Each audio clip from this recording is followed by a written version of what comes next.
Hello, good morning, and can you hear us?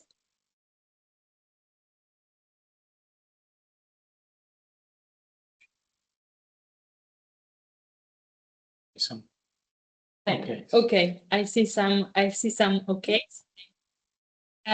Well, welcome to our webinar. Thank you for registering. And so today we're gonna talk about how to apply to Live 2026 with confidence.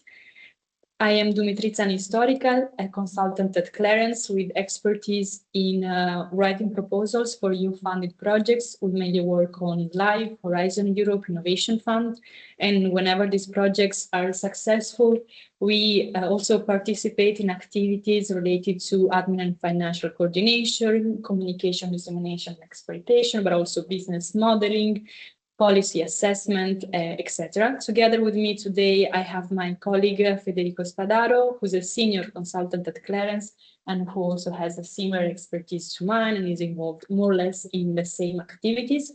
Today, we have quite a packed agenda. So first of all, we are gonna provide you a brief overview of LIFE program main objectives, activities, and type of projects that are normally funded.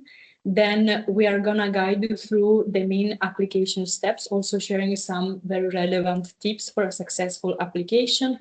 And then we're gonna share our in-house assessment of 2026 live calls with a focus on topics related to energy and mobility sectors. And then, of course, we're gonna have a Q&A session.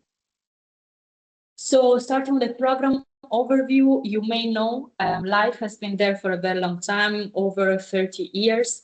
And since then, it has been the only flagship program from the EU dedicated to funding environmental, nature conservation, and climate action related activities.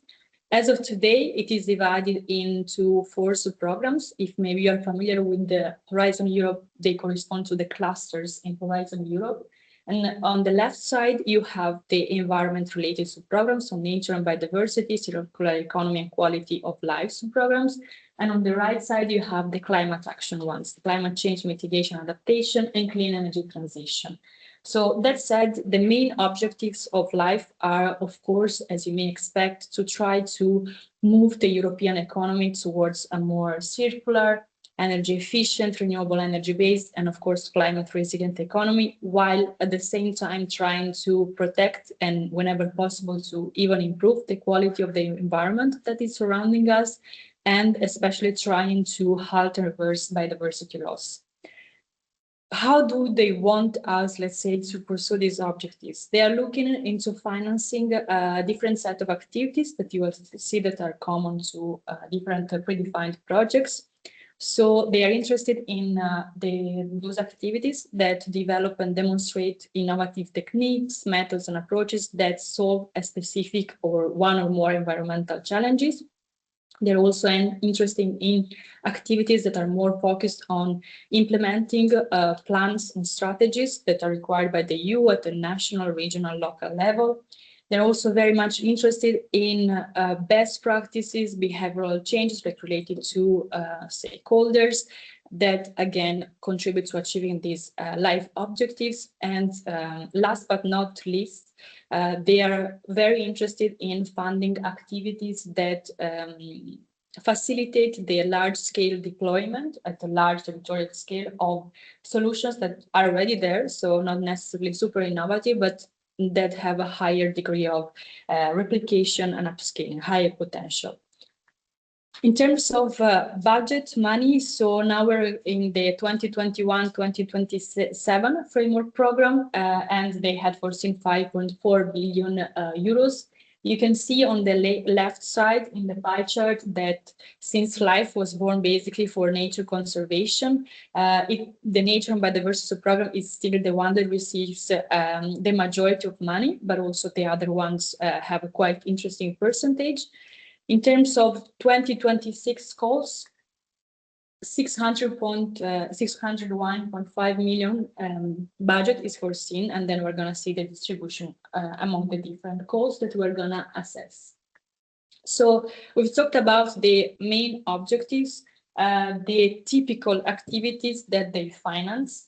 Then you need to bear in mind that there is a predefined list of type of actions of projects that they finance. And let's say that these projects normally, let's say, carry out activities that have been presented in the previous slide.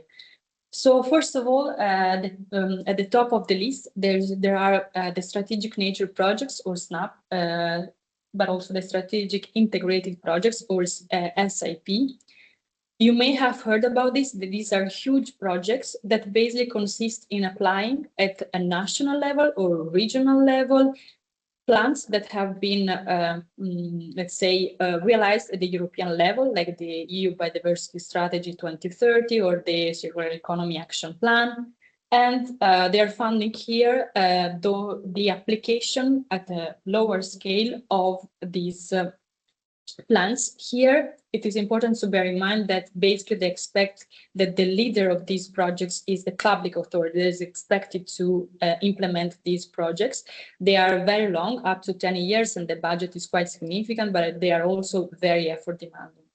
Then we have the standard action projects. I would like you to pay quite a lot of attention here, because these are basically the classic LIFE projects. So if you've seen around or if you've heard about a LIFE project, in, let's say, 70% of cases, it was one of these projects. And you can see in the list of type of activities that are concerned, it's basically the activities that we mentioned in the previous slides. So basically the development, demonstration, or promotion of techniques, methods, approaches, or the support to the development and implementation of EU legislation and policy. And finally, also the support to successful large-scale deployment of technical and policy-related solutions that have proven to, let's say, to work well.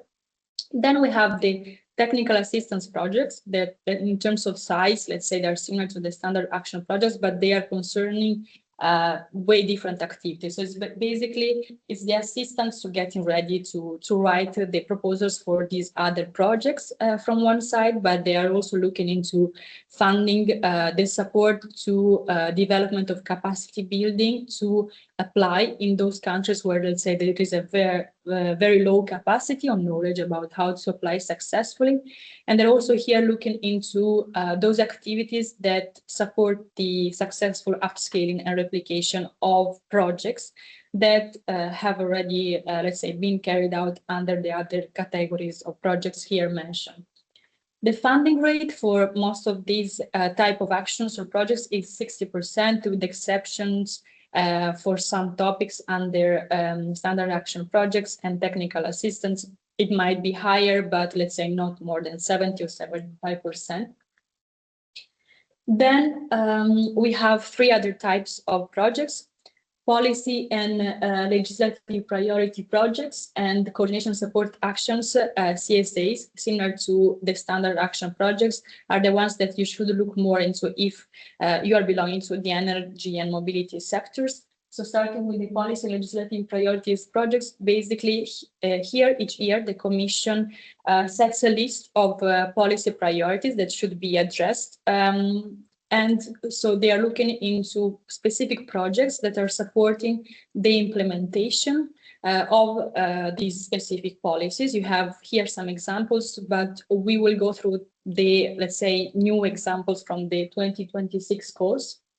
And then you have the coordination and support actions, or CSAs. If you are here for the clean energy transition programs and its topics, well, this is the exact type of project that they are looking into, because CSAs are foreseen only for that program. And here, basically, they are interested into financing those activities that try to overcome all those barriers that are not technical, but there still are a big obstacle to a smooth transition to a cleaner energy system. Again, here you see some examples, but we will discuss them further in the course assessment.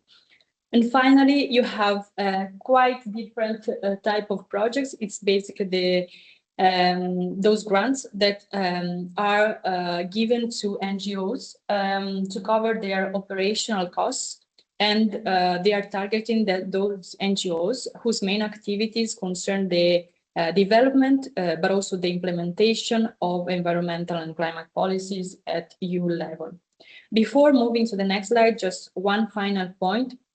So keep in mind, the coordination of support actions and the policy legislative priorities projects are quite prescriptive. So you will see when we present the calls that they foresee already, let's say, the scope, so the main activities you should be carrying out, the expected results and expected impacts. So if you have an idea in mind, you have to make it fit to what they're looking for.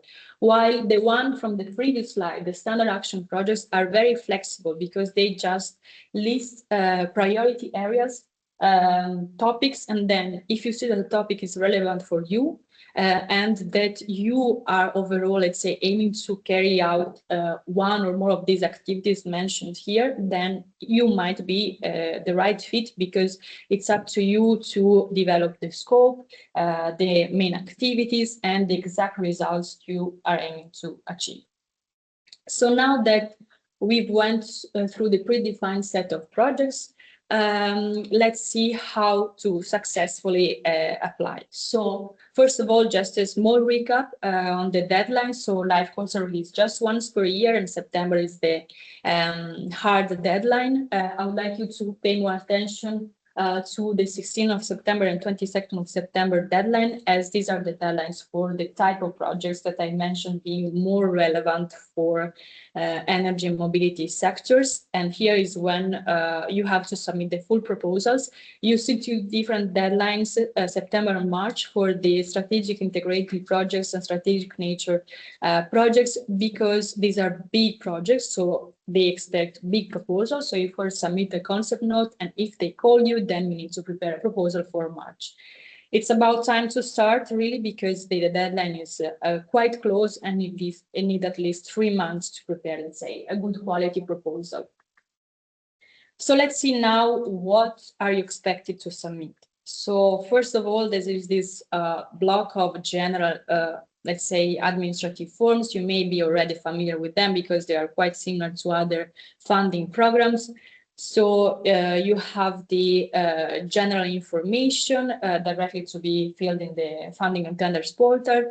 The participants here, just bear in mind that you will also have to submit an additional document, like a PDF describing a bit more in detail the participant, in addition to what you already include in the funding and tenders portal. Then you have the budget. Also here, bear in mind that you'll have to include the main costs category in the portal, but you'll also have to submit an Excel template field, and the main differences there is where you justify the costs that are claiming. And finally, not mandatory but highly recommended, is to include some letter of support to your project. Then we have the core part, so the actual part B, so the proposal, and it is divided in this case into 4 sections. You have first the relevant section. Let's say here is where you set, let's say, the ground, you explain the background, you explain which is the problem you're addressing, what has been done so far in terms of research and development, and then you have to list your specific objectives. A second part is about explaining which exact topics you are tackling in the call that you're addressing. Very important here, because you can, in most cases, let's say, target a maximum number of topics. Then you have the core part of the concept and methodology, so the most technical part here, where you explain, let's say, the backbone of your project, the logic behind, why it is better than other methodologies, etc. Then you have a part of some sections where you explain how you're going to upscale previous projects, how you benefit other activities in your countries or in the EU, and also which are the synergies with other life objectives or programs. Then we have the impact section. This is very important. Sometimes it's a bit, let's say, given a secondary, let's say, importance in other type of funds, but here it's super important because it weighs more. And basically here's where you quantify your impacts, the project end 5 years after, where you show how you're gonna further exploit the results, and also you prove which is the potential of your system, technologies, approach to be easily replicated after the project end in other contexts, but also to be further upscaled. Then we have the implementation section, which is basically similar to other funds, where you list your activities, the time they will take, the effort they will take, and also the proof that you're going to share with the commission about, let's say, your results, so like the deliverables, the milestones. And then you have finally the resources section. Here is where you explain why the people you chose, your consortium, is the best to carry out these activities. Then you explain that you have considered the risks and that you know how to mitigate those risks in case they materialize. And finally, you explain the management structure of the project and also the budget structure. So which are the costs that you'll have to incur to carry out those activities. Then there is another very important section. It's also to be filled on the portal, but it's super important, and it's related to the fact that impact section weighs more, because you will have to input your quantitative impacts in the proposal part B, but you'll also have to transfer them to the portal, and there you have to explain also how you calculated those impacts. There are some predefined life project indicators, but then you will have to input your the ones related to the topic you're addressing, and finally also the new ones that you define by yourself that are, let's say, customized to your project. That said, let's see now section per section, more than what you have to write, like our, let's say, tips to take home for a successful writing. So starting with the background and objectives, something we see generally that the background is a bit maybe taken for granted and too generic. Well, don't do that. You need to explain clearly what is the environmental context of your project, so the starting environmental situation. What is the technical context? So LIFE is not funding research. So they want to see what is the research backing the project that you want to carry out, the previous prototypes, the results of these prototypes, etc. In terms of specific objectives, do not be generic. It's hard sometimes to quantify, but they really want to see quantification as much as possible, because then it's easier for them to see if you actually achieve the results. Then in terms of compliance with the live objectives and call topic, what is really important here is to clearly explain why you chose specific topics, especially for standard action projects. You'll see you'll just have, as I said, priority areas, priority topics. You need to choose the right ones, because sometimes it's hard. It looks like you can achieve all of them, you can address all of them. Well, they don't want to see this. They want to see you focusing on two, no more, or one, and they want to see exactly why your project is the best fit for those topics. And also, do not be generic in terms of contribution to EU policy and regulation. Just mention the exact ones, because life is a lot about contribution to policies and regulations. Then for the concept and methodology, here they want to see the soundness. They want to see the starting point. They want to see the progress from the starting point. So clearly explain what is the state of art, like in your own context, in your own company, for instance, and what is the state of art in your section. Then show what is going to be the TRL progression, if it's like a technology-related project. And they prefer figures to, let's say, 1,000 words. So if you have flow charts, if you have prototypes to show mass and energy balances, please include them. They are normally required. Sometimes it's hard to have them at that stage, but just some draft versions are super appreciated. Then in terms of upscaling previous EU results, well, you have this in all funds. So they ask you, okay, are you going to use some results from other projects? Here, bear in mind that you might receive more points if you explain well how you're going to use results from other projects. I'm sure that since this is not about research, there has been research behind. In many cases, this research has been funded by other EU-funded projects, but not only you. Just put an effort there in explaining you as previous consortium partner in another project are going to take the results you achieved in those projects to use them explicitly in this project, because they really like to see this upscaling or this replication.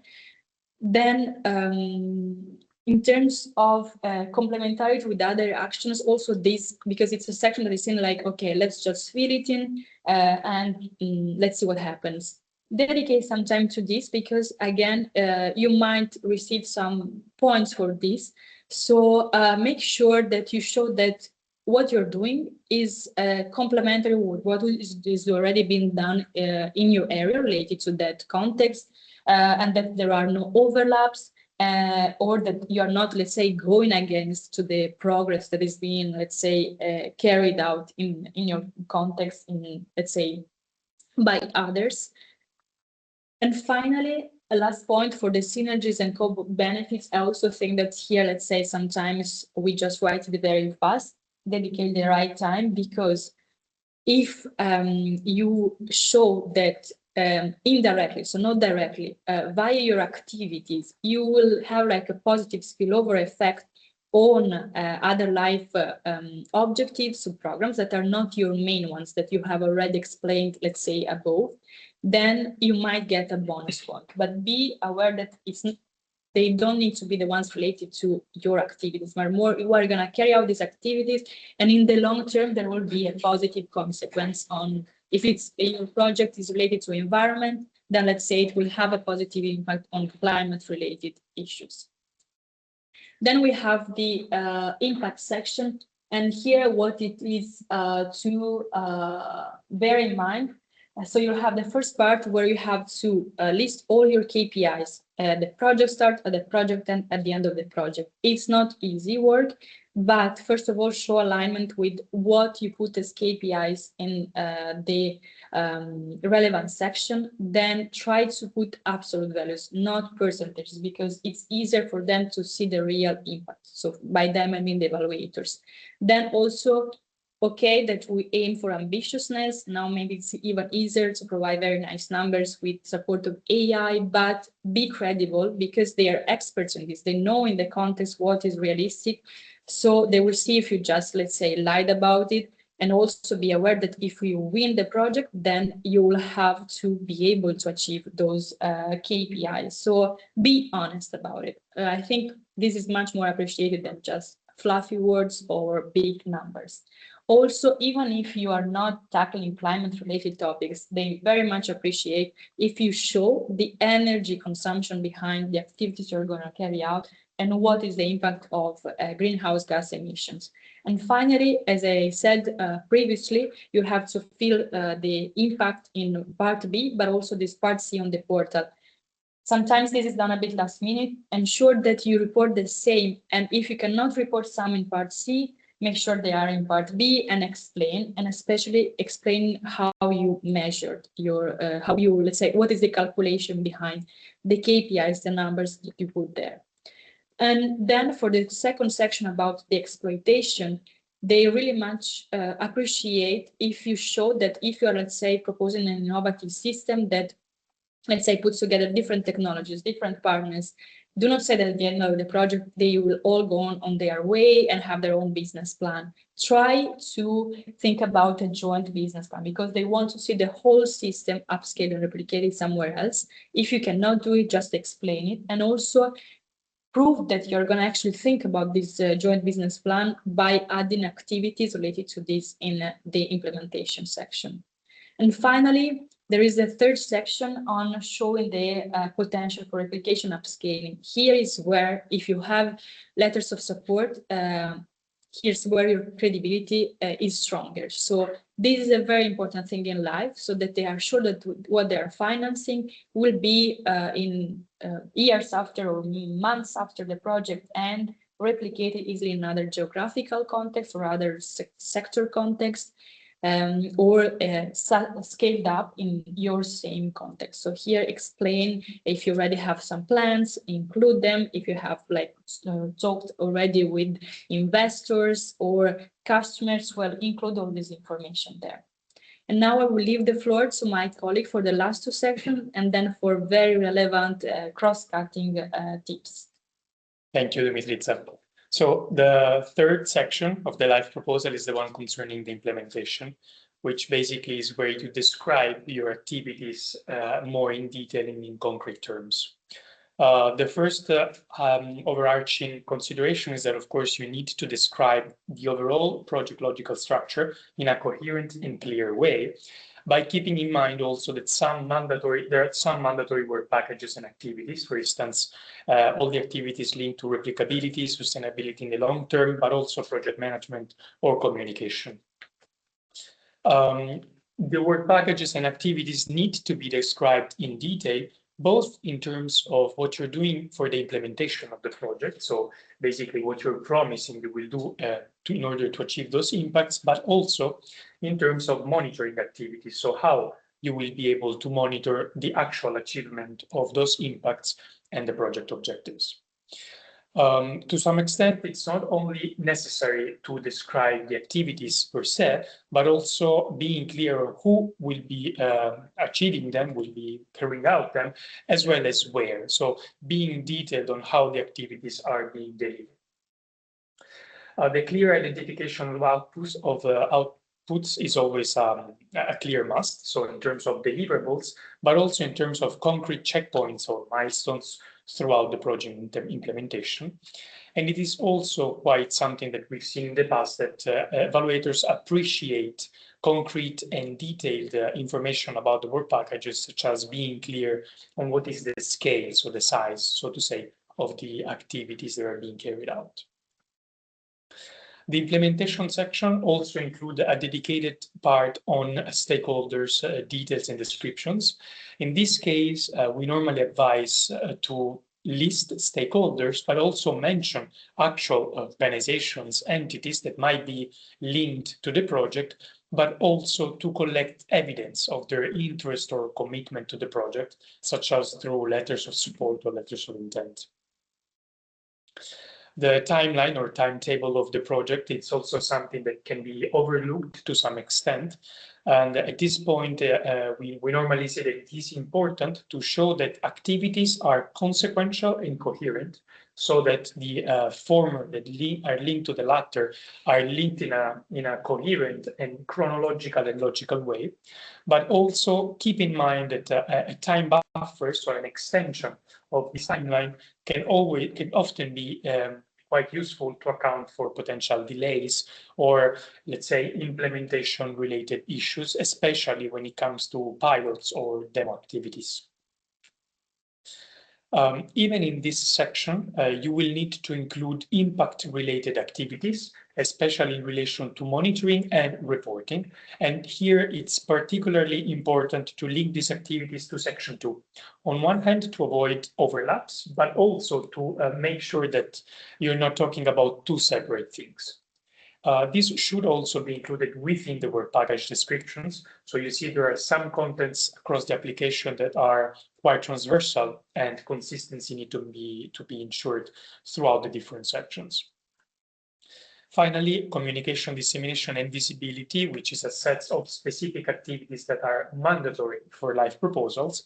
And something important to some extent here is to identify the right audiences and target the actions depending on the right audiences and measure them through clear and predefined key performance indicators. Finally, the last section of the live proposal is the one dedicated to the resources, and let's say encompasses a series of topics. First of all, the consortium setup. So applicants here should describe how the consortium is structured by clearly describing the partner's expertise, the relevance for the action, but also how these different expertises complement each other.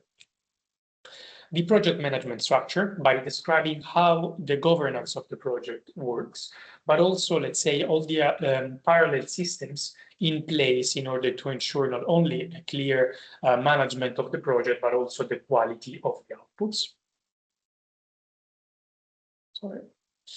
A dedicated section related to this resources part of the live proposal is dedicated to green management. This is, of course, particularly relevant for live projects since climate and environment focused.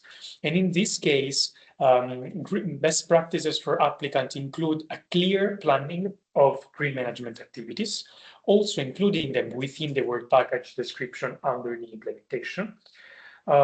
Perhaps foreseeing also dedicated deliverables such as a preliminary green management plan or an end of project green management report, but also by adopting existing methodologies to assess the environmental footprint of the project and project activities. The resources section, by definition, also includes the budget. In this case, of course, a lot of considerations are true as well for other EU funding programs, if you're familiar with them, such as coherencies of the costs with the action. For instance, if you're planning to have a pilot, then it makes sense to have more infrastructure and equipment related costs as opposed to personnel. Justification and breakdown of costs is of utmost importance, as in other EU funding programs, in order to show evaluators clarity of the planning of costs. But something that is also particularly interesting at this stage is also that sometimes you don't have a maximum budget in calls. So it's up to you to be reasonable in terms of the money you're asking by keeping an eye on the value for money. So making sure that the budget asked within, of course, a reasonable range is in line with the impacts that the project is aiming to achieve, and so to balance the budget and the benefits of your project. And finally, this section also includes the risk management strategy. And in this case, of course, the best practice that we normally experience with applicants is to try and find a balance between identifying all the relevant risks, but also avoid having too many risks that might raise concerns about the implementation of the project. So to some extent, what we try to do in this way is to identify the high level one, also the most encompassing ones, but also by addressing them in the most concrete way through dedicated and overarching mitigation measures. So this said, I mean, this is more or less how we tackle the individual sections of the project.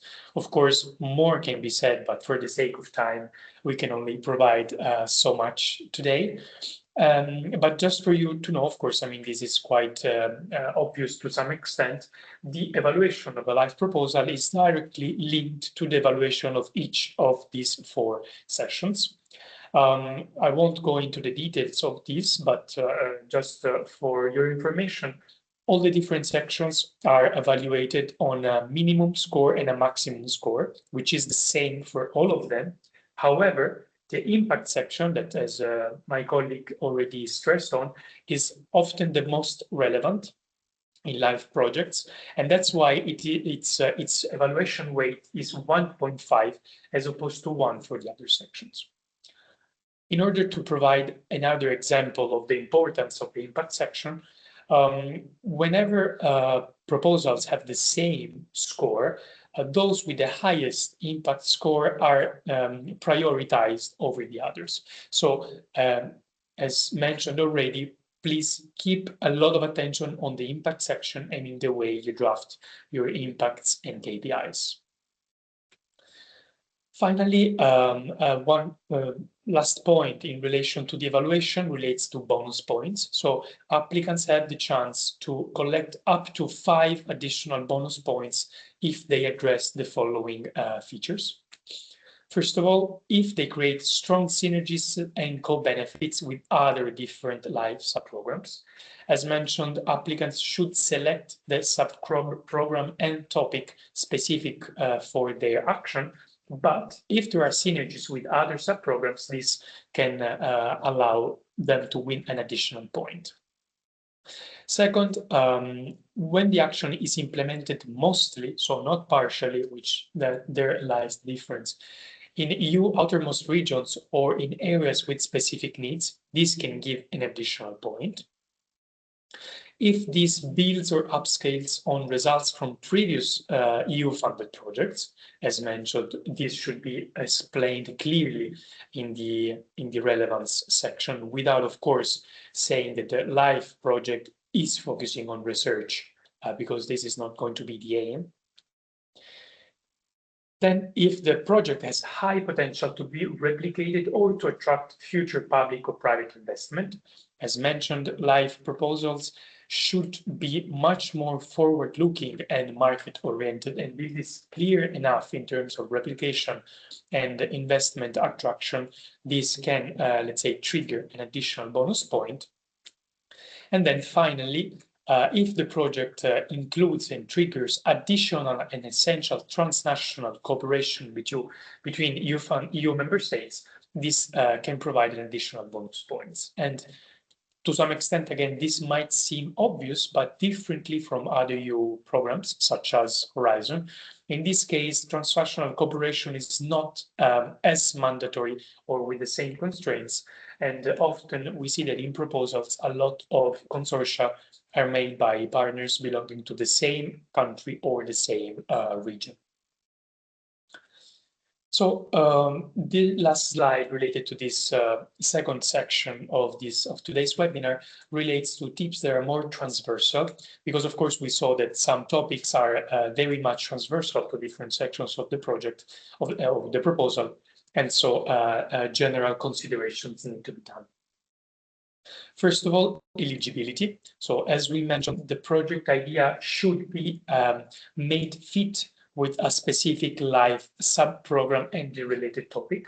So in order to make sure that this alignment is the right one and that the project is in line with what the call is asking, a specific alignment and the related considerations should be done halfway and at the beginning of the proposal at least, in order to make sure that while writing the proposal, let's say, the focus of the project does not change. Consortium-related considerations also need to be done, especially in light of the fact that many actions have a relatively low funding rate, often lower than 100%. So on one hand, it is necessary to do an early consortium building in order to make sure that all the right partners are found right away, and which might take time because not everyone is willing to participate to project with a lower financial rate, funding rate, and also to prioritize projects that are more willing to be funded also partially. Consistency, as we mentioned, across the whole proposal is extremely important. By providing the same quantified baselines and quantitative baselines across the whole proposals, but also keeping in mind that some contents are indeed need to be the same across sections, such as everything that is impact related. Because of the low funding rate, co-funding is extremely important, especially when it comes to having a commitment from the management structure or the company, or looking for additional public funding. In the latter case, it's particularly important to ensure that there is no double funding with other funding sources. Financial capacity, it's also something that the evaluators during the proposal phase and then later on the European Commission executive agency are checking. So this is why sometimes startups are not the best fit to coordinate proposals, as additional financial guarantees can be asked. This is also linked to the operational capacity of the consortium, which is of the coordinator, which is often asked to show solid track record of similar activities.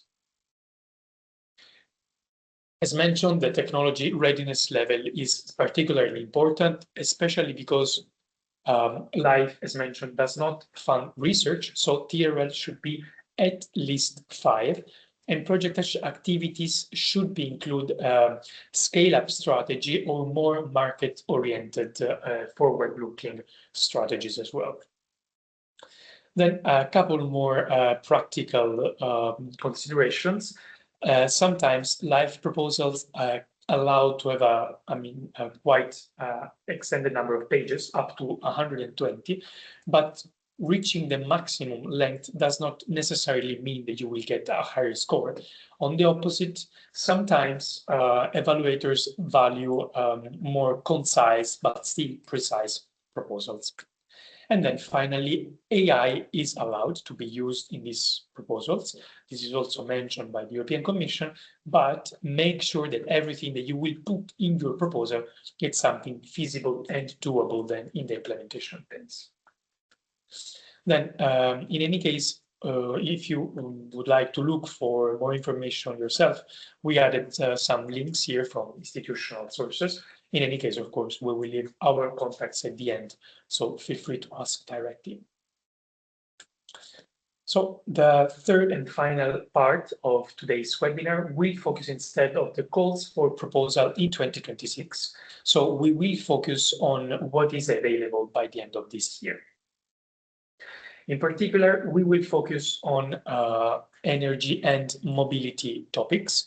So the first types of projects that are available for energy and mobility topics are, first of all, the standard action projects and the projects focusing on policy and legislative priorities. For the former, the topics are quite high level, such as circular economy to pollution, climate change mitigation and adaptation, and climate governance and information.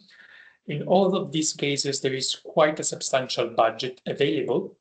And as you can see, the budget for project is lower, but it's mostly linked to an overall budget range, not a specific top or maximum budget, like in the case of Horizon Europe. For the PLP, so the policy and legislative priority projects, as my colleague mentioned already, they normally change every year based on the existing policy priorities. And for this year, both topics are linked to energy and mobility goals. And for both SAP and PLP, the deadline is going to be on 22nd of September, which might seem far away, but it's not. Finally, another big part of projects that are particularly relevant for energy and mobility goals is the CSAs, so the coordination and support actions, and they are all linked to the clean energy transition topics. So these topics are not, these actions are not focused on technical developments that we mentioned, but they support specific applications of the clean energy transitions. The topics are overall aligned with the same as that we had last year, and the budget is relatively limited because indeed there is no technical development foreseen in these topics. So we list the main ones, the most relevant ones for energy and mobility, but overall the focus of the CSAs is on topics such as heating and cooling, buildings optimization and household energy poverty, support and implementation of key legislation, supporting EU industry through, for instance, upscale and attracting investment, creating platforms or hubs, for instance, for skill exchange. And there are also a couple of CSAs focusing on the digitalization of DSOs, distribution system operators, and on facilitating cooperation among energy communities. Now, for the CSAs, the deadline will be on 16th of September, so 1 week earlier than SAP and PLP. This is quite a high level and quite fast overview of the energy and mobility related topics.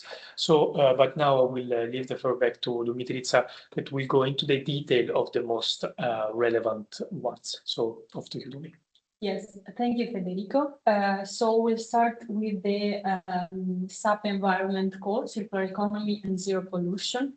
Remember that we're talking about standard action projects, so bottom-up approach. They only mention, as you can see here, priority areas. We have two here, and the topics. And here we selected for you the ones that are most relevant for energy and mobility sectors. So the two priority areas are recovery and resources from waste, and the zero pollution, sustainable management of natural.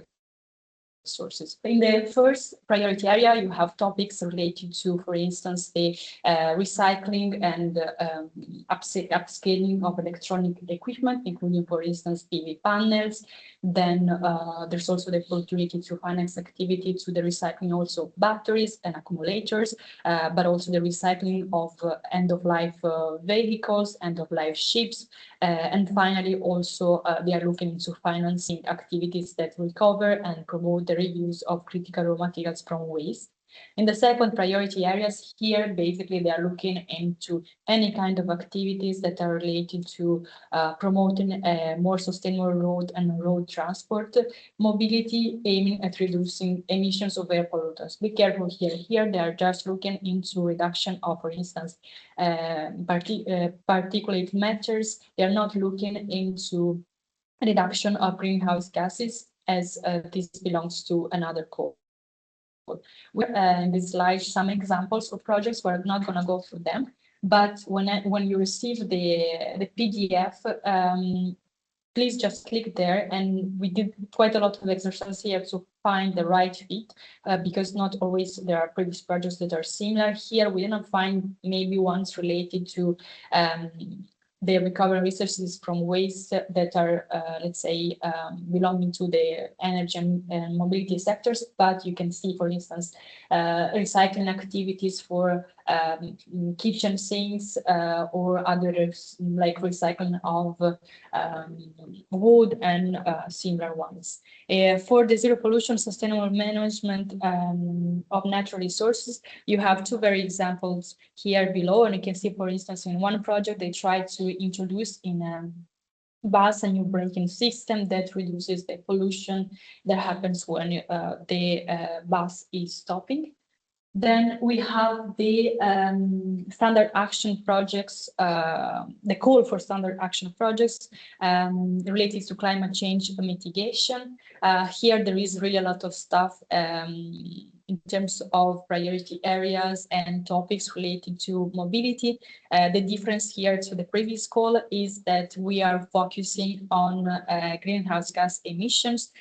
So they're interested in topics related to recharging points, hydrogen refueling facilities, but also any services related to mobility and logistics that try to reduce energy intensity, but also activities related to supporting energy communities in accessing cheap electricity to power their electric cars, and many others. You find that there is really a lot of choice for the mobility and especially the road transport. They are not looking just into technology, they're looking into behaviors, into and the things that are not just, let's say, trying there to let's say to develop or demonstrate the technology, but even, you know, like skills related and all these things. Then we have also a priority area for non-road transport modes, and here they're looking into trying to reduce the energy demand and other similar things in order, let's say, to reduce greenhouse gas emissions. Then you have the last two priority areas that are related more to energy sector and more to like also waste management industry. And overall, the goal here is the same, looking into activities that promote, for instance, the use of biogas and biomethane that then, let's say, supports the reduction in greenhouse gas emissions, and any other, let's say, innovative and cost-effective technologies and processes in the waste management industry or in industrial production that, again, contribute to reducing emissions. You have here below also some very relevant examples to have a clear idea of how the project should be structured and also what kind of consortium partners you would need. Please just click here. You see for each priority area relevant projects, and you can start taking inspiration. Then we have sorry, this one, it's taking a bit of time, and the one related to climate governance. This is an information, this is slightly different. It's more, let's say, a bit more theoretical, and it's about the implementation of strategies and plans that we've been talking about. These are different from the ones when you have to implement big plans. It's more at a small and local level. So like the energy related plans or climate related plans. So you need to come up with some strategies to make sure these are successfully implemented. Then in terms of PLPs that we have discussed before, two calls. One is related to supporting dialogue between different decision levels with the aim of discussing energy governance and getting ready for, let's say, post 2030 energy and climate policy framework, etc. So here, first of all, you see a difference in the structure of the call because it's more prescriptive. So you have a set of objectives, scope, and expected results and impacts. But the core part here is trying to identify good ways of making these people talk among each other, work among each other in a successful way, and try to remove any barriers that are related to successful dialogue. And you can see that you will have to prove that you will actually develop like structures, dialogue platforms. So it's not just like a broad thing to do, but like something that can be then replicated in other situations. Again, here you have some examples that you can take a look at if you are interested in such type of project. Then we have the second PLP. This one is, yes, now, again, it's quite prescriptive. So they are looking into activities supporting the an understanding and application of the energy labeling and eco-label rules that are promoted at European level. So basically supporting retailers and other relevant economic operators to understand how they work, how to use them well, and how to make sure that then their products are compliant with these new rules. Again, here they define a set of activities that they expect you to carry out and which results and impacts you should be achieving. So they want to see which is your main stakeholder group, the ones that you're going to, let's say, teach how to adopt eco-design and energy labeling in a correct way, but also how there will be a spillover effect on other ones that were not directly involved, but that can use, for instance, the public reports that you're going to release to understand how to do this in a correct way. You have here below, again, some examples from previous similar projects, what they did, successful, what was challenging, to take inspiration and start building your proposal if, of course, you are interested. Then we have two final calls. These belong to clean energy transition. So remember, clean energy transition program, we have just one type of projects, coordination and support action, aiming at removing barriers that are not technological to a cleaner energy system. These are very prescriptive, similar to the ones that have been just described. So in this case, this first call is divided into scopes. You need to choose which one you want to address. Scope A is related to trying to bridge the gap between industry and specific clean tech manufacturer related to energy. So these two type of ends should be in the consortium, and from the supplier side, the aim is to be able at the end to standardize their technology to the needs of the specific industry that is there in that consortium. And from the industry side, the benefit should be to understand better which are their energy needs, and also to qualify their staff so that they are able to then manage that technology by themselves. And then we have a second scope, which is aimed at supporting, for instance, industrial groups or entities that industries that are collaborating together in terms of sharing energy assets. So here it's about supporting them in overcoming some barriers, for instance, related to let's say, rules in the company are not the same, so that, let's say, slow down the process of sharing these energy assets, and any other obstacle, let's say, that sometimes, let's say, doesn't incentivize them to share these energy assets. Here also you have like a specific list of expected impacts that they want you to achieve. And a very relevant project to look at, if you're interested in this call, call is quite new, so there are not many projects, is the one that won last year. And it concerns heat pumps. So you have from one side heat pump providers, and from the other the food industry, and you can see there which activities they aim to carry out in terms of governance platform, and dialogue platform, in terms of business modeling activities, so that again you can take inspiration. And there are also some examples for the second scope that we can see here below and check. Then we have a brand new call, the last call, which is on supporting the digitalization of DSOs. Again, quite prescriptive. So basically, if, for instance, you are a provider of energy, let's say, of digitalization services for DSOs, then you can apply together with your main DSOs, the ones that you are working with, to get funding for preparing a digitalization roadmap for those specific DSOs. This is basically the core part of the proposal.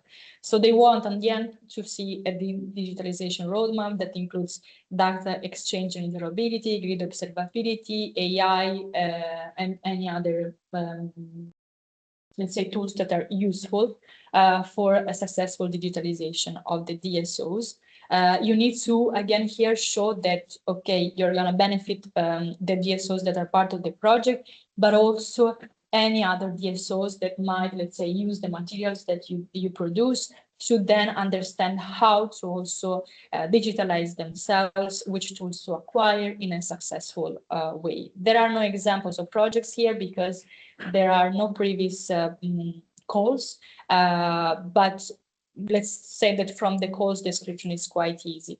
Bear in mind that for CSAs, you have the obligation, which is not common to other calls, to have at least 3 partners from 3 different eligible countries, because they want to see case studies in different countries. That said, these are the main calls that we selected. Of course, there might be others, but thinking that our, let's say, audience is more energy mobility related, we think these are the most relevant to look at. So it's a lot of information. We're aware of that. We're also a bit behind schedule, but now is the right time to address any of your questions. There was just one question in the chat that has already been addressed related to co-funding. So you should not worry too much if you are receiving funding for other EU funds, because what they want to see is that you are not asking to cover costs for the same activity, so that each, let's say, funding received covers different activities.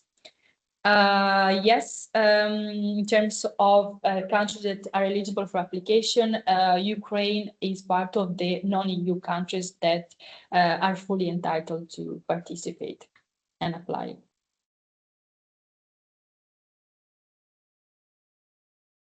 Are there any other questions?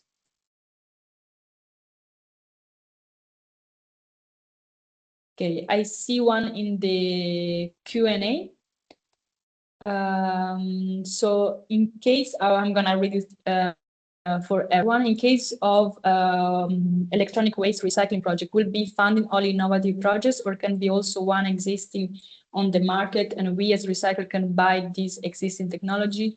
If we are engaged in Horizon, we can participate in LIFE. So regarding the innovation part, it can be also a technology that is already existing in the market. It doesn't need to be something that is highly innovative, but it needs to show that, overall the system that you are putting together, so not just the technology, is something that is innovative, that is not existing. So we had some applications where maybe they were using some technology being used by others, so state of the art, but the way they were putting together these technologies and the impacts, environmental climate impacts, were much, let's say, better than the ones that are, let's say, generated by those technologies, but not put together in that way. And regarding you already participating in Horizon project, it's fine, of course. It's again, in terms of funding, just make sure there is no double funding in case, let's say, you want to apply for a similar project that is already ongoing. I will just take the last one about recycling, and then I let my colleague, if there are any others, to reply. In terms of recycling project, is it possible to fund all municipalities end-of-life metals on the existing NPOs and private companies in South Africa, because we collected many materials for recycling to manufacture a new products for adding elastic and rigid inputs to produce a new products and existing products in South Africa? Okay, this question is a bit confusing. So yes, I mean, it seems eligible. We're talking about South Africa. Just be aware that whenever activities are carried out outside of Europe or the eligible countries, then this needs to be thoroughly justified and needs to show that it was really needs to carry out the activities there. Otherwise, I don't see any other issue here. I mean, it seems like a nice project concept. So I hope I addressed your question here. I think now we have some in the chat. I think we're gonna cover them unless there are too many, and then we're gonna close soon. And maybe if I let you, then. Yeah, maybe I'm conscious of time. Maybe we can address them directly offline. I mean, we will share the registration, the recording of today's meeting and the slides, and we will also address the questions that remained open directly. Yes, that also works. So we're not going to take too much of your time. Then starting from, do you have to apply as a consortium or can an individual company also apply for live on? We're going to address all these questions in the follow-up email. So we'll have, if any other questions pop up into your mind, just you have our emails, and please feel free to reach out. That said, thank you all for joining, and I wish you a nice day. I hope it was, I mean, it was a lot of information, but I hope it was useful for you. Thank you all. Thank you. Bye. Have a nice rest of the day.